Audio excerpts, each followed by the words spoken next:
दल यूनाइटेड के नीतीश कुमार की पार्टी के। मैं इनसे कुछ सवाल पूछूं, वैसे बताना चाहता हूं मैंने इनके साथ 13 डिबेट की हैं बिहार चुनाव की, और त्रिपाठी जी पहले दिन से आज तक रोज कसम खाते थे डिबेट में कि 80 सीट आएगी। या तो कोई सेटिंग किए थे त्रिपाठी जी, और या तो फिर इनको कुछ ज़रूरत से ज़्यादा कॉन्फिडेंस था कि इतनी सीट आएगी। 84 आई त्रिपाठी जी। अब आपका क्या करें, हम बताओ, आपका माल्यार्पण करें, आपका अभिनंदन करें, कैसे करें? आपका आपके चैनल को बहुत बहुत बधाई देता हूं कि और आपके साथ ही एनडीए के भारी बहुमत से जीतने के लिए और बिहार की, पर मैं ये मिस्ट्री नहीं समझ पाया कि आप ये 80 सीट का कसम कैसे पहले दिन से खाए थे और आई 84। देखिए, कोई गेम तो नहीं है। 1994 से बिहार की धरती पर काम कर चुका हूं माननीय जॉर्ज फर्नांडिस के साथ। मैंने बिहार को बड़ी करीब से पढ़ा है, बड़ी करीब से उसको समझने का मुझे मौका मिला।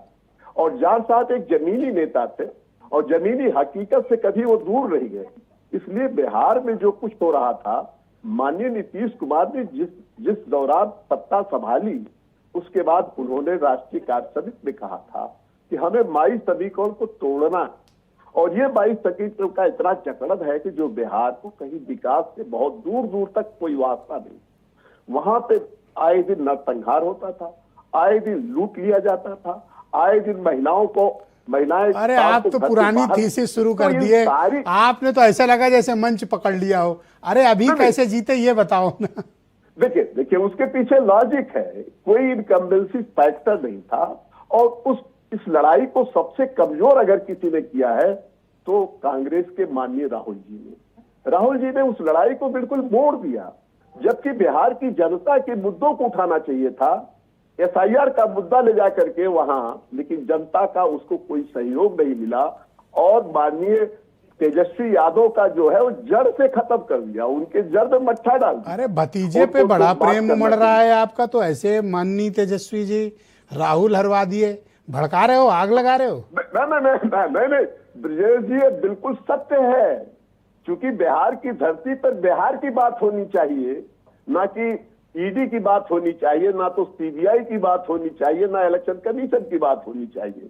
वहां तो जनता की बात। तो एक सवाल का आप जवाब दो। मैंने मनीष शुक्ला जी से भी पूछा था, क्या भारत में एक रिकॉर्ड बनने जा रहा है कि एक राजनीतिक व्यक्ति 10वीं बार इस देश में मुख्यमंत्री पद की शपथ, वो भी बिना बहुमत के?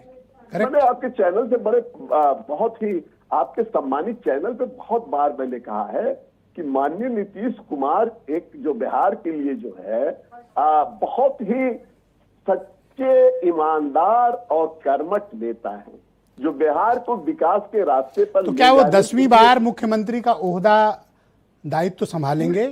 बिल्कुल बिल्कुल। भारतीय जनता पार्टी जो हमारे गठबंधन के में है, उसके जो प्रमुख नेता हैं, चाहे माननीय प्रधानमंत्री नरेंद्र जी मोदी हो, चाहे वो हमारे नड्डा साहब हो, और चाहे वो रक्षा। अरे आप इतनी सफाई ना दो, मैं समझ गया कि 10वीं बार भी वही आएंगे।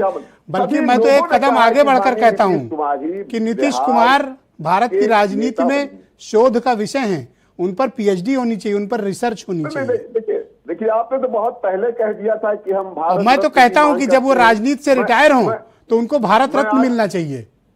मैं आज फिर आपके चैनल से अगले आदमी को 10 बार मुख्यमंत्री, एक बार भी बहुमत नहीं। इस बार भी गठबंधन को ही बहुमत, पर अगला आदमी 10 बार मुख्यमंत्री। भारत में ऐसी उपलब्धि शायद ही किसी के पास हो, दुनिया में नहीं होगी। जनता पार्टी माननीय thank you sir. Modi ji से मेरा आग्रह है जी कि वो धन्यवाद, वो उनको बहुत शुक्रिया। मैं आज आपके साथ और कांग्रेस पार्टी के बराबर का परफॉर्मेंस किया है MI